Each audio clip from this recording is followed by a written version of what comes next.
I'm Madeline. If you ask me what I've lost in love, I won't give you a list. I'll just say this: I once lost everything for Jack. My heart, my dreams, my own voice. But love that demands sacrifice without return isn't love. It's control. And now I'm rebuilding, not just my life, but myself. Jack Matthews was the kind of man who could walk into a room and make people turn their heads without even trying. He had that effortless charm, the kind that made strangers feel like they knew him, that made women lean in a little closer, hoping to catch his attention. And when he sang, the world seemed to shrink until it was just him and the microphone.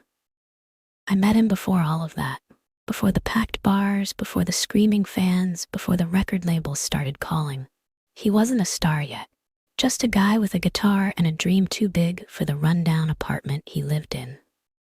He had nothing but talent and hunger, and maybe that was what drew me to him. Jack didn't just want success, he needed it, the way some people need air. Back then, I believed in him the way people believe in sunrise, that his moment was coming, inevitable and unstoppable. And I wanted to be the one beside him when it did. I wasn't just his girlfriend, I was his shadow, his support, the person who made sure everything worked when he couldn't afford to think about anything but the music. I booked his gigs, networked with venue managers, helped him tweak lyrics when a line didn't sit right. I even worked extra hours at my job to help cover his rent when gigs didn't pay enough. He would hold my face in his hands and whisper, "One day, I'll make all of this worth it. I promise." And I believed him. But the closer he got to the life he wanted, the more I started to feel like a secret. At first, it was small things. He stopped holding my hand in public. He made excuses about why I couldn't come to certain events. And then one night, after a particularly big performance, he pulled me aside and said it outright. "Madeline, you know how this industry works. A single musician sells better. It's just marketing." Marketing. That was what I had become, something that didn't fit into the brand he was crafting. I told myself it was temporary, that when he got to where he wanted to be, things would change. That he would finally be able to love me out in the open, without fear of losing fans or industry connections. But Jack had a way of making me feel like what he wanted was what we wanted. That every sacrifice I made was for both of us, not just for him. So I stayed. I swallowed the disappointment. I convinced myself that love wasn't about being seen. It was about being there. And then I got pregnant. I found out on a Wednesday morning, standing barefoot in my tiny bathroom, staring at 2 pink lines on a plastic stick. My heart pounded so hard I could feel it in my fingertips. I pressed a hand to my stomach, as if I could already feel the life growing inside me. Jack had always talked about the future, about what we'd do when he made it big, about the house we'd buy, the places we'd travel. This was the future arriving sooner than expected, but it was still ours. That night, I told him. We were in his apartment, the one he had moved into after his band started getting noticed. It was bigger than his last place, but it still had that feeling of being temporary, like he was waiting for something better. He was sorting through some notes for an upcoming recording session when I sat down beside him, took his hand, and whispered, "Jack, I'm pregnant." His fingers went stiff in mine. Slowly, he looked up, his expression unreadable. For a moment, I thought maybe he was in shock. Maybe he needed time for it to sink in. Then, in the quietest, steadiest voice, he said, "That's not gonna work." I blinked. "What?" Jack exhaled, rubbing a hand over his face as if I had just given him bad news. "Madeline, I can't do this. Not now." I felt something inside me crack, but I pushed forward. "Jack, we can figure it out. We always have." But he wasn't listening. He was already shaking his head. "You don't get it. I'm on the verge of something huge. A kid right now, that's career suicide." Career suicide. That was what our child meant to him. Not a future, not a family, an obstacle. The air between us felt heavier, suffocating. My mind raced, trying to grasp onto something, some way to make him see what I saw. "Jack, this is our baby. Doesn't that mean anything to you?" His jaw tightened. "It means everything to me, which is why I need you to be smart about this." Smart. As if keeping our child would be stupid. I pulled my hand away from his, a cold realization washing over me. This wasn't shock. This wasn't fear. This was calculated. He had already decided, and that was when I knew I had never been part of his future. Jack's silence stretched between us like a blade, sharp and unyielding. He wasn't shocked. He wasn't processing. He was calculating. I had imagined a different version of this moment. I had pictured his eyes lighting up, his arms pulling me close, his voice filled with something, anything other than what I was hearing now. Instead, he was staring at me as if I had ruined everything. "Madeline," he finally said, his voice measured, like he was carefully choosing words that wouldn't set me off. "You can't have this baby." I felt the air leave my lungs. "Jack, what are you saying?" "I'm saying this isn't an option." His tone hardened. "I'm on the edge of something big. You know that? We both know that? A baby, now? That's career suicide." Career suicide. There it was again, the same phrase. As if this child wasn't a part of him, wasn't a part of us, but just a mistake that would cost him too much. "I thought you'd be happy," I whispered, more to myself than to him. My hands trembled as I placed them over my stomach, a feeble attempt to protect something he had already rejected. "Madeline, don't be dramatic," he scoffed. "We're not ready for this. I'm not ready for this." Something in his tone made me feel smaller than I had ever felt before. Like I was the unreasonable one for wanting my own child. I opened my mouth, about to argue. But then there was a knock at the door. And that was when she walked in. Angela. She had always had a way of arriving at the worst moments, like a storm slipping through an open window before you realized you had left it unlocked. Jack's mother was a force, refined, poised, but dangerous in her quiet manipulations. She took one look at me and knew. Her eyes flickered to my stomach, then back to my face, reading the fear and uncertainty I hadn't yet put into words. Then she turned to Jack. "She told you?" Jack nodded. Angela sighed, slow and deliberate, as if this was nothing more than an inconvenience. Then she walked toward me, her heels clicking against the hardwood floor, each step calculated. "Madeline, sweetheart," she said smoothly, "I know this must feel overwhelming for you. You're young. You have your whole life ahead of you. You don't have to make any rushed decisions." Her words were sweet, but there was an undertone to them, a carefully placed hook wrapped in silk. Jack stayed quiet, watching, letting her do the work for him. "I'm not rushing," I said, trying to sound firm, but my voice wavered. "I want this baby." Angela gave me a sympathetic smile, like I was a child who didn't understand how the world worked. "Oh, honey, I know you think that, but let's be practical for a moment. Do you really think this is what's best for Jack? For his future? For everything he's worked for?" I flinched, her words hitting a nerve I didn't even know was exposed. "His future. Jack's entire career is about to take off," she continued, her voice patient, as if she were explaining something simple to someone too naive to understand. "If the press finds out about this, what do you think will happen? How do you think this will affect him?" I swallowed hard. I don't know." She took a step closer, lowering her voice like she was letting me in on a secret. "I know you love him, and I know you don't want to hold him back, but sweetheart, a baby right now, that's exactly what this will do." I turned to Jack, searching for something, anything, on his face, some kind of sign that he would fight for me, for us. But all I saw was cold determination. Then he spoke the words that shattered everything. "Either you take care of it, or we're done." It wasn't a request. It wasn't a discussion. It was an ultimatum. I felt the ground beneath me shift, like I was standing at the edge of a cliff and he had just given me the final push. "You don't mean that," I whispered. But he did. Jack had always been able to control a crowd, bend people to his will with nothing but a look, a carefully placed word. And in that moment, I realized I was no different.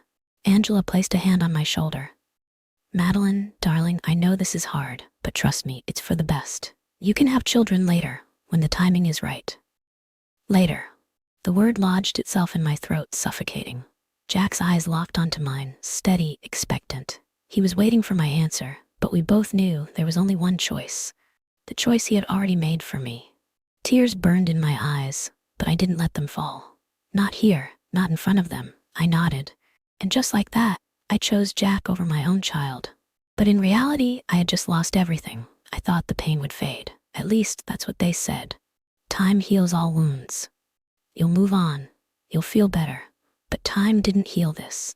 It only stretched the pain thin, made it linger like a dull ache that refused to leave. 2 weeks had passed since I walked out of that clinic with an emptiness I couldn't explain. The world outside hadn't changed. People still moved, still laughed, still talked about meaningless things, but I had. Jack hadn't. If I hadn't known better, I would have thought that day had never happened. He went back to rehearsals, back to late nights in the studio, back to being Jack Matthews, the rising star. And I was supposed to fall back into place, like nothing had ever happened. The first night after, I curled up beside him in bed, waiting for something that might tell me he cared, that he felt what I felt. But he just kissed my forehead absent-mindedly and whispered, "It'll be okay." And that was it. That was all. Not a conversation, not a moment of reflection. Just a statement, like he had done me a favor. Like everything should be fine now. But it wasn't. I would wake up in the middle of the night, gasping for air, pressing my hands against my stomach, as if I could still hold on to what was already gone. The apartment felt colder. The space between us felt wider. I told myself this was what I chose, that it had been the right decision, that Jack was finally able to focus on his career without distractions. But if it was the right decision, why did I feel like I had lost a piece of my soul? Jack never asked how I felt. He never once looked at me like a man who understood what I had sacrificed for him. I started watching him more carefully, searching for something I needed to find. Remorse, sadness, regret. I found none of it. Instead, I found something else. It was a Friday night. The band had just finished a show at a packed venue, and Jack was basking in the attention of it all. I stayed in the background like always, watching as fans surrounded him. Then I saw her. Blonde hair, a short dress, a laugh that was a little too loud, a little too familiar. Jack leaned in close, his hand resting lightly on her waist as he whispered something in her ear. She blushed, giggled, leaned in closer. I knew that look. I had been that girl once. A cold wave of nausea rolled through me. I told myself it was nothing. I told myself I was being paranoid, that I was just seeing things through a haze of pain. But deep down, I already knew the truth. I waited. I watched. And when his hand slid down her back, lingering just a little too long, I couldn't ignore it anymore. I walked up to him, my heart pounding so hard it drowned out the noise around me. "Jack?" He turned, startled for a brief second before his expression smoothed over. "Hey, babe." His voice was too casual, too nonchalant, as if he hadn't just been flirting with someone else. I didn't care that we were in public. I didn't care who was watching. "Who is she?" Jack sighed, rubbing a hand down his face like I was exhausting him. "Madeline, don't do this right now." "Do what, Jack? Ask why you're touching another woman like she's yours?" The blonde girl took a step back, awkward now, realizing she was standing in the middle of something she hadn't expected. Jack shot her a glance, then turned back to me, his expression shifting, not guilty, not apologetic, just annoyed. "Madeline," he said, lowering his voice, "you know how this works." My stomach twisted. "How what works?" Jack exhaled, exasperated. "This, the industry, the fans, the image. Do you think people want to see me tied down? Do you think they want to imagine me with a girlfriend?" I could barely process his words. "Are you telling me this is, what, marketing?" He didn't even hesitate. "Yes." I let out a laugh, a bitter, broken sound. "So that's what this is? You flirting with another woman? What, that's just a branding strategy?" Jack stepped closer, dropping his voice. "I need the fans to believe they have a chance with me. That's how this works, Madeline. That's how careers are built. A single musician sells better. A single musician." It hit me all at once. I had given up everything for this man. My time, my dreams, my child. And yet, here he was, telling me that I didn't even exist in the world he was building for himself. I wasn't a person to him. I was a secret. A liability. A shadow he could shove into the background whenever it was convenient.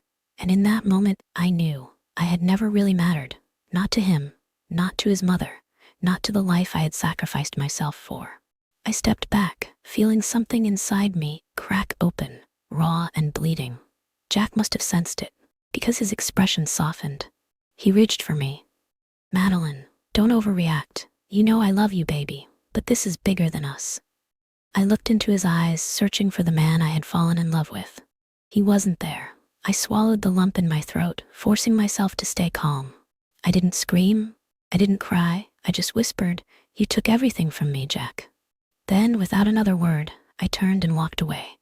Jack didn't ask why I stopped showing up at his rehearsals. He didn't ask why I wasn't sitting in the corner of the studio, quietly managing things in the background, making sure his world ran smoothly while he played the role of a rising star. He didn't ask because he didn't care.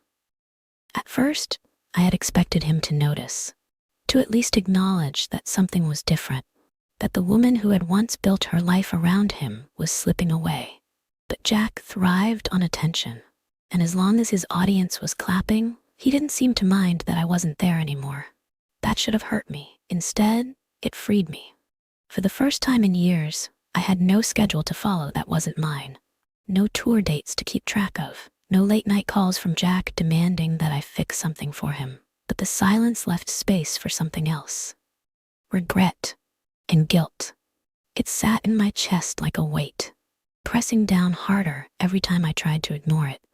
I thought I could push it away, drown it out with distractions, but it found me in the quiet moments, when I was alone in the apartment, when I walked past mothers pushing strollers, when I woke up in the middle of the night with the ghost of something missing. I had killed a part of myself along with my child, and I didn't know how to live with that. So I did the only thing I could think of. I went to church. The first time, I sat in the very back, hands clenched in my lap, eyes fixed on the flickering candles near the altar. I wasn't religious, not in the way that mattered, but there was something about the stillness of the place, the quiet hum of whispered prayers. I wanted to believe that if I just sat there long enough, I would find peace. But peace didn't come. Guilt still wrapped around my throat like a noose. I started going more often, sitting in the same spot, watching the same people come and go, their faith something tangible, something that gave them strength. I envied them, but I never spoke, never prayed. What right did I have to ask for forgiveness? Then one afternoon, I found myself walking past a volunteer sign-up board near the entrance. A flyer caught my eye. Volunteer at St. Mary's Hospital. Help bring comfort to those in need. I didn't know what made me do it. Maybe I was desperate to feel useful again. Maybe I wanted something, anything, to shift the way I felt. I wrote my name down. Hospitals had always unsettled me. The sterile air, the low hum of machines, the weight of unspoken things lingering in the hallways. Walking in for my first volunteer shift felt like stepping into a past I had spent months trying to escape. A nurse handed me a clipboard and led me to a room near the maternity ward. She just gave birth prematurely, she explained, stopping at the doorway. The baby's healthy, but her family's not here yet. Just be with her. I hesitated before stepping inside. The woman on the bed looked tired but radiant. There was something almost ethereal about her, a quiet glow of exhaustion and overwhelming joy. She cradled a tiny sleeping infant in her arms, her fingers brushing lightly against the baby's cheek. I felt something in my chest tighten. She looked up and smiled at me. "Hi," she said softly. "They sent you in to keep me company?" I nodded, my throat too tight to respond properly. She shifted slightly, adjusting the baby. "I'm Emily." "Madeline," I managed to say. She gestured toward the chair beside her bed. "Sit with me, Madeline." I did. For a moment, neither of us spoke. I should have said something light, something comforting. But the only thing I could focus on was the way she looked at her baby, the way a mother should. A love so deep, so unshaken that it filled the entire room. My eyes burned. Emily must have noticed. "Are you okay?" The question cracked something inside me. The dam broke. Tears spilled down my cheeks before I could stop them. And suddenly, I was telling her everything. I didn't know why. Maybe because she was a stranger. Maybe because the weight had become unbearable. I told her about Jack, about the baby, about the way I had let myself be convinced that my child was an inconvenience rather than a life worth protecting. I expected her to judge me, to recoil in disgust, to say the things I had already said to myself 1,000 times in the dark. But she didn't. Instead, she listened, really listened. When I was done, she didn't say I had made the right choice. She didn't tell me everything would be okay. She just reached out, squeezed my hand, and said, "You're not beyond redemption, Madeline." I broke again, but this time, it didn't feel like shattering. It felt like release. That night, I sat in the church again. And for the first time I prayed, not for forgiveness, but for the strength to change. Because Emily had been right. I wasn't beyond saving, and I refused to be the woman who let Jack control her any longer. I had been silent for too long, and it was time to reclaim my voice.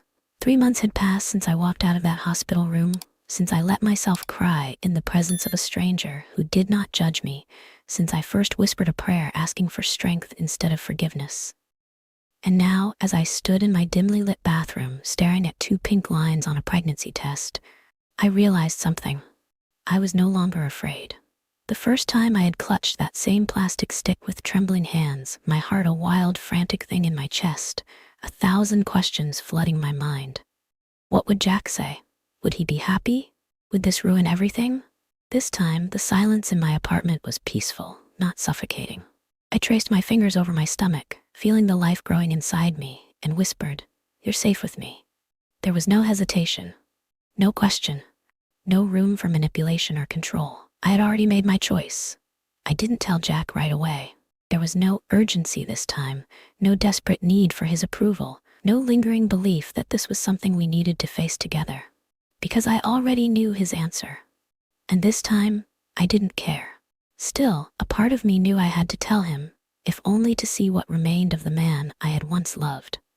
So I went to his apartment, the same place where I had once held on to a version of myself that no longer existed.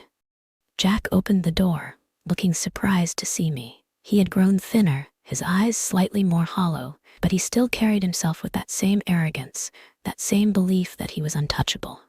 "Madeline," he said, leaning against the doorframe, "didn't think I'd hear from you again." I stepped inside without waiting for an invitation. "I need to talk to you." He smirked. "Sounds serious." I exhaled, steadying myself. "I'm pregnant." For a brief second, something flickered in his expression. Shock, maybe, or something close to it. But then he let out a short, humorless laugh. "You're kidding." I didn't flinch. "No." Jack ran a hand through his hair, exhaling sharply. "Madeline, come on. You already know what needs to be done." I clenched my fists. "Do I?" Jack scoffed, shaking his head. "Are we really doing this again?"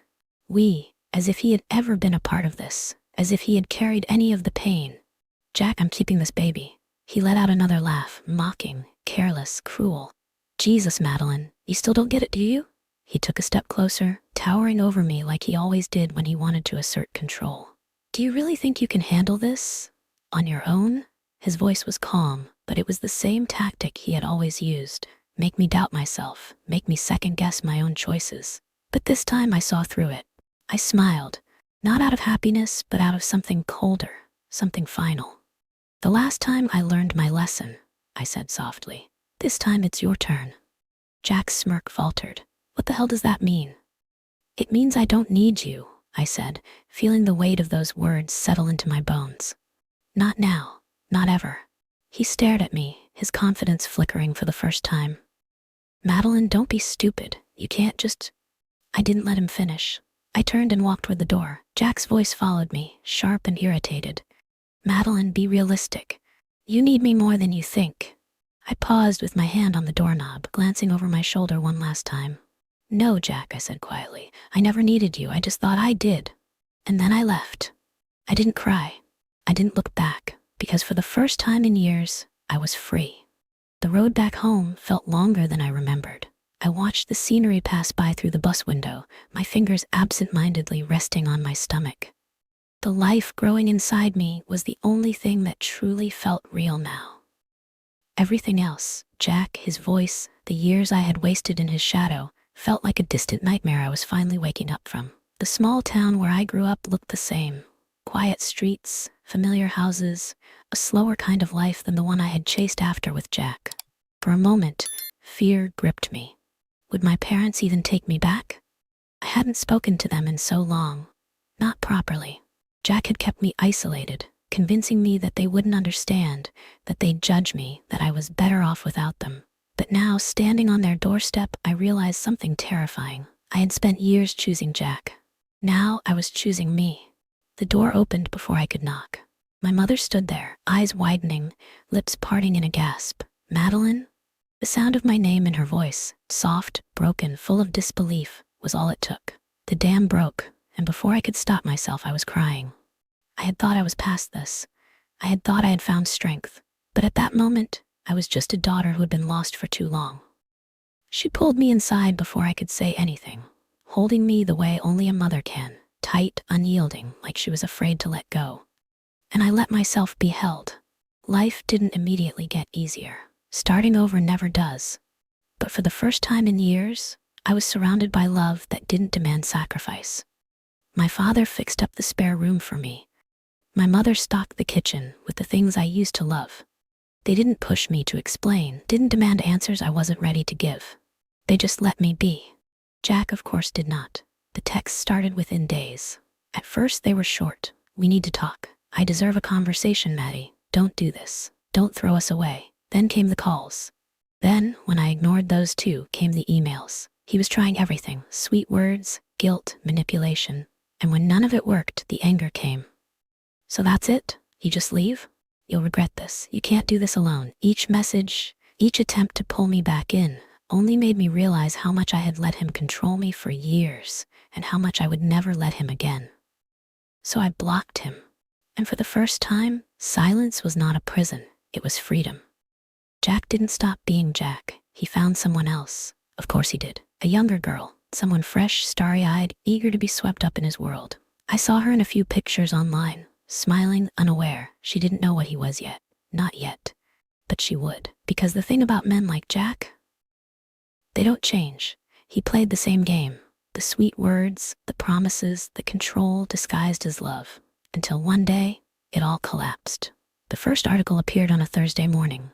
I was drinking tea in the kitchen when my mother walked in, phone in hand, her face unreadable.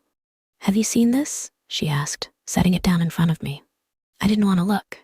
But I did. Singer Jack Matthews accused of psychological abuse by former girlfriend. The words hit like a punch to the gut. I scrolled through the article, my heartbeat pounding in my ears. She had come forward, the new girl.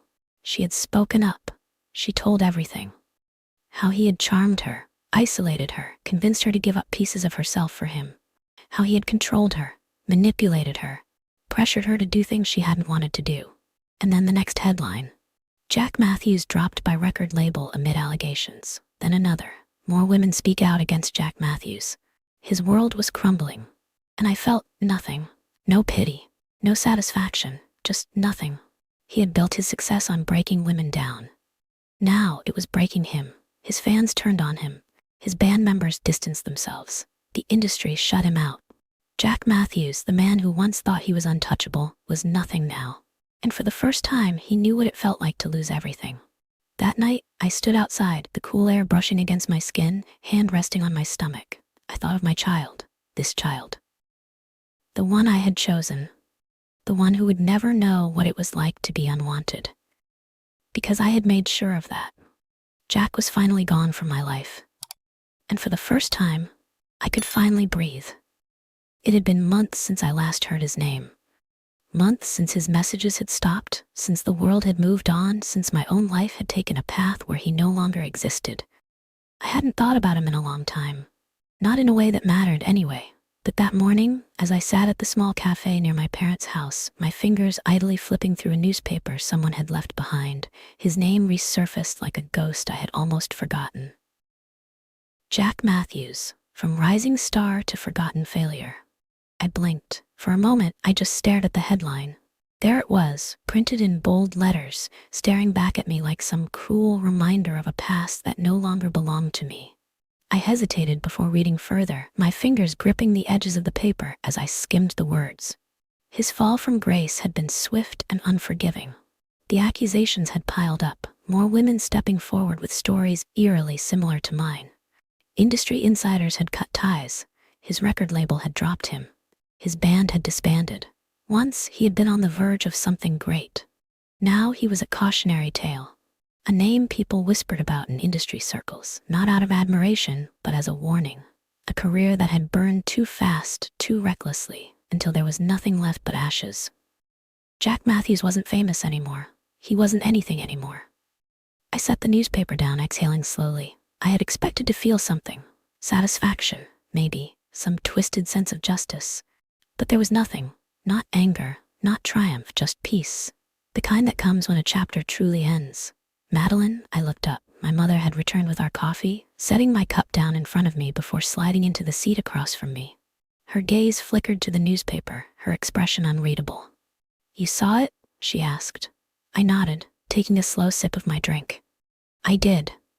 She studied me carefully, waiting for some kind of reaction. But there was nothing left to say. Jack had spent years believing he was untouchable, that he could take and take, leaving nothing but destruction in his wake. But in the end, he had destroyed himself, and that was enough. I turned the page, pushing the story away, and smiled at my mother. "Tell me about the nursery plans again." She blinked, then smiled, as if realizing the same thing I had. The past was behind me now, and I had far more important things to think about. 9 months. 9 months of change, of growth, of learning how to live for myself again. And now, in the quiet hum of the hospital room, I held my daughter for the first time. She was so small, yet so much stronger than I had ever imagined. Her tiny fingers curled around mine, her breath soft and steady, as if she had always belonged here, as if she had been waiting for me as much as I had been waiting for her. Tears blurred my vision, but they weren't from pain or regret. They were from something else, something I had never truly felt before. A love so real, so unwavering, that it silenced every doubt I had ever carried. "She's beautiful," my mother whispered, her voice thick with emotion. She stood beside me, watching as I cradled this new life against my chest. I nodded, unable to form words. Beautiful didn't even begin to describe her. I had spent so long questioning if I could do this alone, if I was strong enough, if I was enough. But looking at her now, I knew the answer. I had never been more certain of anything in my life. The first night home was quiet. I rocked her gently, humming a melody I had once heard Jack sing. A song I had helped him write back when I thought his dreams were mine too. But the words meant something different now. They weren't his anymore. They were ours. My daughter's tiny chest rose and fell in rhythm with my own. She was so at peace, so completely unaware of the world she had entered. I ran my fingers over her delicate cheek, my heart swelling with a fierce, protective love. For so long, I had let someone else decide my worth. I had measured myself through his approval, through his validation, through the love I thought I needed from him. But sitting here, in the stillness of my new reality, I finally understood. Jack had never been my life. He had never been the air I breathed. I had survived without him. I had thrived without him. And now I was complete without him. I thought about him once, not in longing, not in anger, just as a passing thought. Jack Matthews, the man who had once controlled my every move, who had dictated the course of my life, was now nothing more than a forgotten name in an industry that had already moved on. The world had forgotten him long before I did, but I had wasted enough time remembering. Now, I had something far greater to focus on, someone worth every sacrifice I had ever made. The days turned into weeks, and I settled into the rhythm of motherhood. The late-night feedings, the soft coos and tiny yawns, the overwhelming sense of purpose that filled me every time I looked at her. I wasn't just living for myself anymore. I was living for her, for the future I was going to build. A future where she would never feel unwanted, where she would never have to question her worth, where she would grow up knowing that her mother had fought for her, had chosen her, had loved her before she even took her first breath. One evening, as the sun dipped below the horizon, I sat on the front porch, my daughter nestled in my arms, and I sang, not for an audience, not for applause, not for him, but for us, for the life we were creating together, for the love that had saved me, for the freedom that had finally found me. And as my voice carried through the air, soft and unwavering, I realized something. This was my song, and I didn't need Jack to sing it. For the longest time, I thought love meant sacrifice, that to prove devotion I had to give and give, even when there was nothing left of me. Jack took everything, my trust, my choices, my voice, and for a while I believed he was worth it, that his love, even when cruel and conditional, was better than being alone. But love isn't control. Love isn't a test of endurance. The day I walked away, I wasn't just leaving him, I was reclaiming myself. And now, as I hold my daughter in my arms, I finally understand what love truly is. It isn't something I have to beg for. It isn't something I have to lose myself to keep. It's here, in the quiet moments, in the strength I never thought I had, in the life I chose, despite everything. Jack is nothing now, a name the world has forgotten, a shadow that no longer lingers. But me, I am still here, and this time, I am whole.